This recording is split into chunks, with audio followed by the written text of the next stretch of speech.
अस्सलाम वालेकुम। हमारा 22वां मौजू है रज़ाअत रसूल सल्लल्लाहु अलैहि वसल्लम। अरबों के लिए यह ज़ुबान की फसाहत और बलागत इंसानी कदरों में से एक अहम कदर है। यही वजह है कि उन्होंने गैर अरब लोगों के लिए अजमी का लफ्ज़ रखा है, जिसके मायने हैं गूंगे। अरब माशरे में शायर और किस्सा गो की बड़ी कदर मंजिलत थी। शायरी और किस्सा गोई में सारा कमाल अच्छे लफ्ज़ों के इस्तेमाल का था।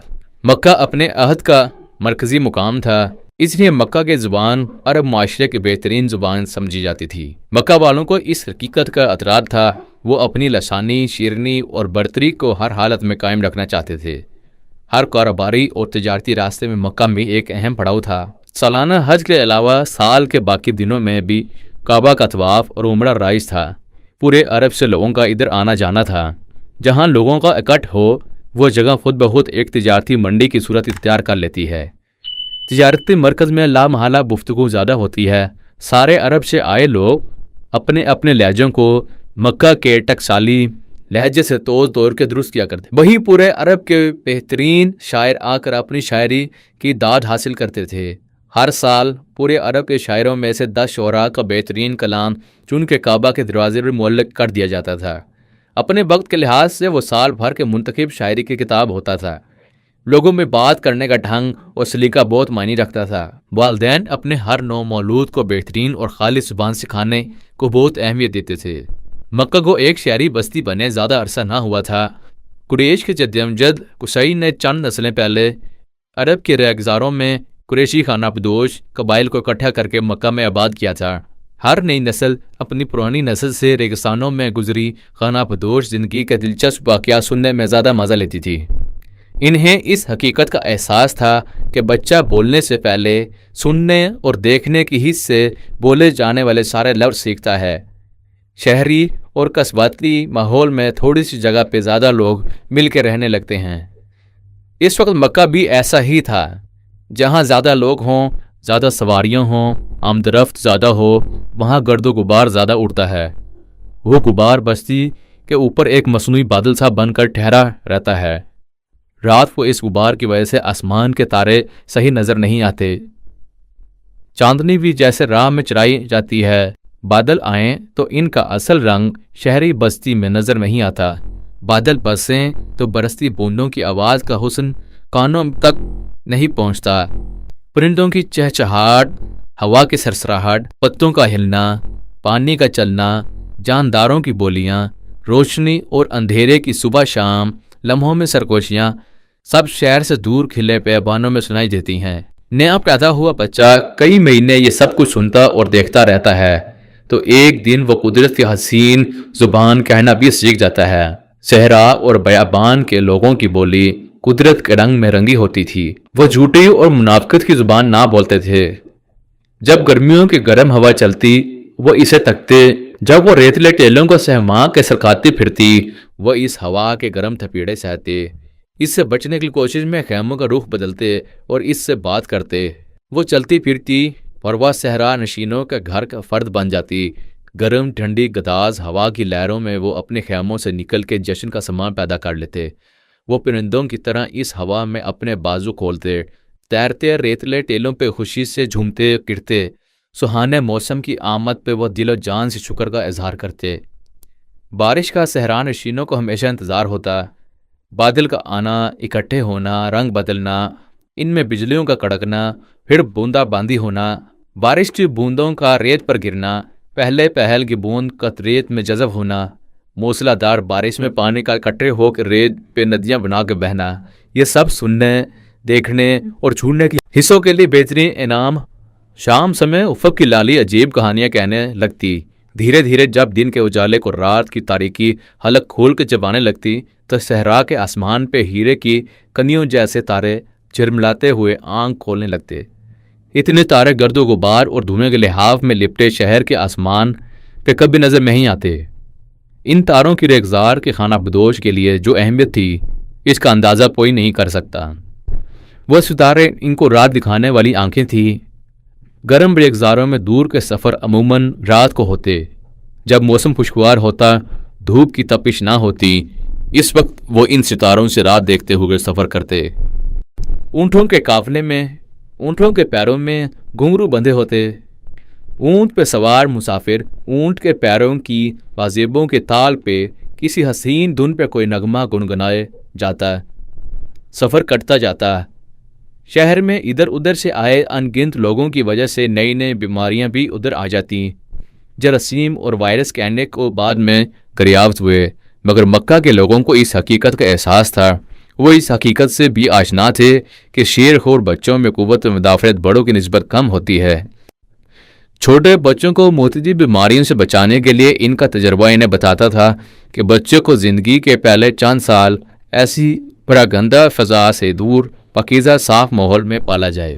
अरब के कबायली ख़ानदानी निज़ाम में हर कबीले और ख़ानदान की मजबूरी और ज़रूरत थी कि वो अपने लोगों को दूसरे कबीले के लोगों से करीबी ताल्लुक़ कायम करे। ये कायम किया हुआ ताल्लुक़ हर कबीले, ख़ानदान और फ़र्द के लिए इस निज़ाम में एक इजाफ़ी तहफ़्फ़ुज़ का एहसास देता। कबायली अफराद की आपसी चफकलिश या लड़ाई की सूरत में ऐसा ताल्लुक़ बहुत काम आता। वो खून के रिश्ते के बाद जिस रिश्ते को अहमियत देते वो दूध का रिश्ता होता था। इस रिश्ते की इज़्ज़त और तकील नस्ल के रिश्तों जैसी होती थी। अरब के वो लोग इस अदीम अहद में भी इस हकीकत को जानते थे कि नौमौलूद बच्चे में आला इक़दार पैदा करने में इसके वालिदैन की तरफ से मिली मुनफरिद खसूसियात के अलावा बहुत सी कदरें शीरख्वारी के ज़माने में बच्चों को मिला दूध की तवासत से मिलती हैं। इन सब हक़ाइक़ को जानते हुए इस ज़माने में मक्का में पैदा होने वाले हर बच्चे और बच्ची के वालिदैन पैदाइश से चंद हफ्तों बाद अपने बच्चे को सहरा से आई दूध पिलाने वाली आयाओं के हवाले कर देते थे। अमूमन सहरा नशीन औरतें 2 या 3 साल तक के लिए हुए बच्चे को दूध पिलाती थीं। अगरचा कोई तयशुदा मुआवजा या उजरत नहीं होती थी, लेकिन खाना बदोश कबाइल की औरतें शहर से जिस बच्चे को गोद लेती थीं, इन्हें आखिर में बच्चे के वालिद से इसकी हकीकत के मुताबिक इनकी सूरत में माकूल रकम के साथ भेड़, बकरियां या ऊँट मिल जाते थे। इस इनाम के अलावा 2 घर वालों में एक दायमी ताल्लुक भी इस्तवार हो जाता था, जो दोनों तरफ के मुतल्लिका बच्चों को सारी जिंदगी काम आता। दूध के रिश्ते में बंध के बड़े होकर वो एक दूसरे के लिए तवक्कीर तवाइस बनते। सहराई दूध पिलाने वाली औरतें अमूमन चंद महीनों बाद इकट्ठी होकर मक्का का रुख करती। मक्का के बच्चों वाले आयाओं में से बेहतर आया का इंतखाब करते। इनके ज़हन में ये होता कि वो अपना बच्चा जिस आया के हवाले कर रहे हैं, इसकी अपनी सेहत कैसी है। जिस्मानी सेहत के अलावा माशी हालत। जाहिर है हर माँ अपने बच्चे को किसी दूसरी औरत के हवाले करते हुए इसका सरापा, इसके कपड़े, इसकी सवारी, इसका रख रखाव सब पर नज़र रख के फ़ैसला करती। हर माँ ये सोचती कि वह जिस बच्चे को बच्चा हवाले कर रही है वो बीमार तो नहीं कि मेरा बच्चा बीमार कर दे, ज़्यादा गरीब तो नहीं कि मेरा बच्चा भूखा मार दे। आयाओं को भी इंतखाब का हक था। वो बच्चा गोद लेने से पहले ये देखती कि बच्चे के बाप की माली हैसियत क्या है। औरतें तो अमूमन अपने मर्दों पे ही इंहिसार करती थीं, इसलिए हर आया को गोद लिए बच्चे के हवाले से बच्चे के बाप से 2-3 साल बाद इनाम व इकराम की सूरत में मापूल मुआवजे की उम्मीद होती थी। बच्चे के ख़ानदानी पस मंज़र के हवाले से भी इस बच्चे के मुस्तकबिल का अंदाज़ा हुआ करता था। रसूल खुदा सल्लल्लाहु अलैहि वसल्लम की पैदाइश के चंद हफ्तों बाद बनी साद के खाना बदोश कबीले से 10 शेरख्वार बच्चों की माएँ अपने खामदों के साथ अपनी अपनी सवारियों पर चढ़ी मक्का आईं। इस खाना बदोश कबीले के डेरे मक्का के 3 अतराफ में कोई 10 से 15 मील के फासले पे फैले हुए थे। वो अपने डेरे मौसम के लिहाज से बदलते रहते। गर्मियों में वो पहाड़ी बस्ती ताइफ की तरफ सरक जाते, जहाँ बनी साद का एक निस्बतन मुस्तकिल ठिकाना भी था। जिस पहाड़ी गांव में बनी साद की बीबी हलीमा का घर था, हौजान के इलाके में इस गांव का नाम शहतरा था। इस घर के सहन में एक कुआं था। सर्दियों में पूरा कबीला ताइफ के पास अपने गांव से निकल के मक्का के जनूब से मगरिब की तरफ सरकता रहता। जिन दिनों अप्रैल के दिनों में बीबी हलीमा अपने खामन हारिस बिन अब्दुल उज़्ज़ा के साथ अपनी 9 दूसरी हम जोलियों के हम रकाब मक्का आईं। इन्हीं दिनों इनके खैमे मक्के से जद्दा की तरफ 22 किलोमीटर दूर यसरब जाते रास्ते के पास हुदैबिया के करीब इस्तादा था। आजकल इस जगह का नाम शमीसी है। दूध पिलाने वाली 10 आयाएँ मक्का पहुँच गईं। जिन जिन घरों में बच्चे पैदा हुए थे, बारी बारी हर आया इन घरों में गईं। सईदना आमना के घर में एक एक करके सारी आयाएँ आईं। سب نے دیکھا بچہ صحت مند ہے، خاندان جاؤ چشم والا ہے، مگر بچہ یتیم ہے۔ ہر آیا دودھ پلانے کی مدت ختم کر کے بچے کے باپ سے انعام کی توقع رکھتی تھی۔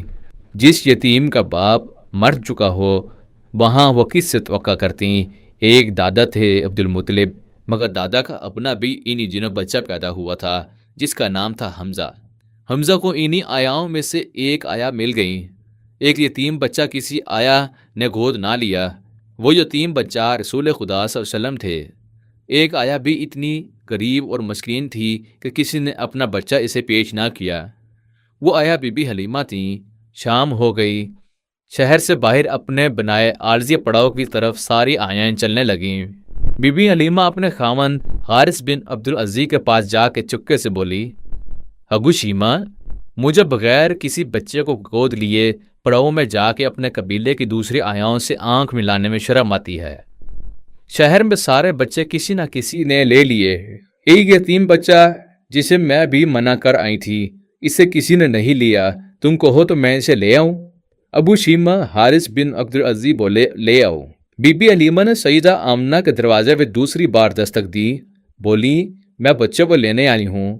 سیدہ آمنہ نے اپنا لال بی بی حلیمہ کی جھولی میں ڈال دیا۔ بی بی حلیمہ کا جو شیر فور بچہ تھا اس کا نام عبداللہ تھا۔ وہ بچہ بھی کمزور پتلا سا تھا۔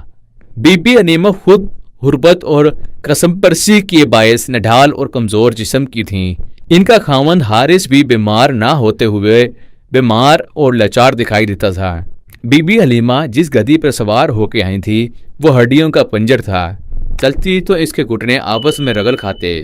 بار بار اس کے قبیلے کی عورتیں اپنی سواری کو روک کے بی بی حلیمہ کا انتظار کرتی اور عجیب تمسخر سے بی بی اور اس کی کمزور گدی کو تکتیں۔ بی بی کے شوہر حارث کی اونٹنی بھی بوڑھی تھی۔ مفلسی عجیب شے ہے، انسان اور جانور دونوں کا غربت میں مبتلا ہو کر دودھ سوکھ جاتا ہے۔